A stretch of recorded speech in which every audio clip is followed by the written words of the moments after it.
हम सभी अपने देश, अपनी सभ्यता, अपनी संस्कृति और अपने धर्म से प्यार करते हैं, उसका पालन करते हैं। हम सभी धर्मों का समान आदर कर सकते हैं, पर हम धर्मनिरपेक्ष कैसे हो सकते हैं? धर्मनिरपेक्षता राज्य की प्रकृति है, व्यक्ति का नहीं। धर्मनिरपेक्ष राज्य का उत्तरदायित्व है कि वह पक्षपात रहित होकर सभी धर्मों और मतावलंबियों के साथ समान व्यवहार सुनिश्चित करे। भारतीय संविधान में उल्लिखित पंथ निरपेक्षता का यही आशय है, पर नेहरू और कांग्रेस शासित भारत में धोखे से धर्मनिरपेक्ष होने और धर्मनिरपेक्षता बनाए रखने की जिम्मेदारी भारतीय सभ्यता, संस्कृति, धर्म परंपरा को मानने वाले मूल निवासियों पर डाल दी गई है और राज्य को धर्मनिरपेक्षता के नाम पर विदेशी सभ्यता, संस्कृति, धर्म परंपरा को मानने वाले लोगों के तुष्टीकरण में लगा दिया है। इसीलिए भारत में मुस्लिम और ईसाई जन्मजात धर्मनिरपेक्ष माने जाते हैं, क्योंकि सांप्रदायिक होने का ठीका और धर्मनिरपेक्ष होने की जवाबदेही तो नेहरू और कांग्रेस ने हिंदुओं को दे रखा है।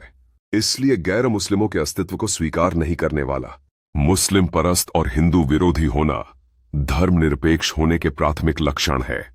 और हिंदू हिंदुत्व और हिंदुस्तान की बात करने वाला हिंदू सांप्रदायिक है। हम भारतीयों को अपने कट्टर धर्मांध नफरती मानसिकता के कारण आतंक, हिंसा, दंगा की आग में झोंकने वाला, नित्य भारत और हम भारतीयों के विनाश के लिए षड्यंत्र करने वाले लोग खुद को गर्व से सेक्युलर कहते हैं, जबकि 140 करोड़ लोगों के हित की बात करने वाला नरेंद्र मोदी सांप्रदायिक है। यानी सभी अपने अपने एजेंडे के अनुसार धर्मनिरपेक्ष शब्द की। आश्चर्य की बात है कि उत्तर यह मिला कि संविधान, संसद या सर्वोच्च न्यायालय द्वारा धर्मनिरपेक्ष, पंथनिरपेक्ष शब्द की कोई भी परिभाषा रिकॉर्ड में नहीं है। धर्मनिरपेक्षता के नाम पर इस प्रकार का दोगलापन, मुस्लिम तुष्टीकरण और हिंदू विरोधी नीतियों को देखकर हमने आरटीआई के तहत पूछा कि संविधान, संसद या सर्वोच्च न्यायालय द्वारा धर्मनिरपेक्ष, पंथनिरपेक्ष की क्या परिभाषा निश्चित की गई है? कृपया उसकी प्रति उपलब्ध कराएं। इसी तरह देश की संसाधनों पर मुस्लिम का पहला हक कहने वाला सांप्रदायिक आरक्षण, हिंदू विरोधी सांप्रदायिक बिल बनाने वाला आतंकवादियों को संरक्षण और उनके परिजनों को पेंशन देने वाला, केवल मुस्लिमों के लिए छात्रवृत्ति, ऋण आदि देने वाला कांग्रेस तथा मुस्लिम आतंकवादियों को जेल से रिहा करवाने वाला और मुस्लिमों को दंगों में संरक्षण देने वाला समाजवादी पार्टी धर्मनिरपेक्ष है। परिभाषा रिकॉर्ड में नहीं है।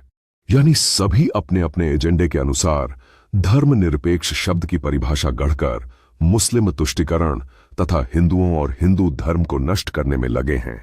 वास्तविकता तो यह है कि भारत में धर्मनिरपेक्षता सिर्फ राजनीतिक उद्देश्यों की पूर्ति हेतु हिंदुओं को मूर्ख और कमजोर बनाने का राजनीतिक षड्यंत्र है। भारत में मुस्लिम परस्ती और हिंदू विरोधी वोट बैंक की राजनीति को धर्मनिरपेक्षता के नाम पर पोषित कर मुस्लिम, ईसाई, पारसी, नेहरू गांधी खानदान द्वारा हिंदुओं को कमजोर बनाने का राजनीतिक षड्यंत्र है। हिंदुओं के अतिरिक्त अन्य कोई, चाहे वो कश्मीर के पाकिस्तान में होने पर प्रधानमंत्री बनने का सपना देखने वाला फारूक अब्दुल्ला हो, या खुद को आईएसआई का एजेंट और पाकिस्तान समर्थक बताने वाला शाही इमाम हो, या बांग्लादेशी घुसपैठियों को नहीं बसाने पर हिंदुस्तान की ईंट से ईंट बजा देने की संसद भवन में बात करने वाला सांसद असौद्दीन ओवैसी हो, या वंदे मातरम का विरोध करने वाले भारत का तिरंगा जलाने वाला और पाकिस्तान और लादेन के समर्थन में नारा लगाने वाला मुसलमान हो, या लोभ लालच देकर हिंदुओं को धर्मांतरित करने वाला धूर्त ईसाई हो, या सत्ता के लिए खुद धर्मांतरण कराने वाली सोनिया गांधी हो, ये सब के सब धर्मनिरपेक्ष है। स्पष्ट है, भारत में धर्मनिरपेक्षता सिर्फ राजनीतिक उद्देश्यों की पूर्ति के लिए है। जो हिंदू खुद को इन मानकों पर धर्मनिरपेक्ष कहते हैं, वे मूर्ख है और राजनीतिक षड्यंत्र के शिकार है। मुस्लिम कहते हैं, मैं धर्मनिरपेक्ष नहीं हूं, मेरा धर्म इस्लाम है। ईसाई कहते हैं, मैं धर्मनिरपेक्ष नहीं हूं, यीशु मेरा भगवान है। सिर्फ मूर्ख सेक्युलर हिंदू ही खुद को धर्मनिरपेक्ष मानकर गौरवान्वित होते हैं। हिंदू मुस्लिम एकता का सबसे बड़ा दुश्मन तथाकथित धर्मनिरपेक्षवादी राजनेता, मीडिया और बुद्धिजीवी हैं। इसीलिए धर्मनिरपेक्ष भारत में छद्म धर्मनिरपेक्षता का शिकार भी यही होते हैं। देश में छद्म धर्मनिरपेक्षवादियों की पौ 12 होने का एकमात्र कारण यह है कि हम हिंदुओं में एकता का अभाव है और वे इसी कमजोरी का फायदा उठाते रहे हैं। जब तक ये रहेंगे, देश की एकता, अखंडता पर खतरा बना रहेगा। अतः अब भी समय है कि देश की एकता और अखंडता की रक्षा के लिए सभी देशभक्त, जिम्मेदार नागरिक और राष्ट्रवादी इन दोगले और छद्म धर्मनिरपेक्षवादियों के विरुद्ध खड़े हो जाएं।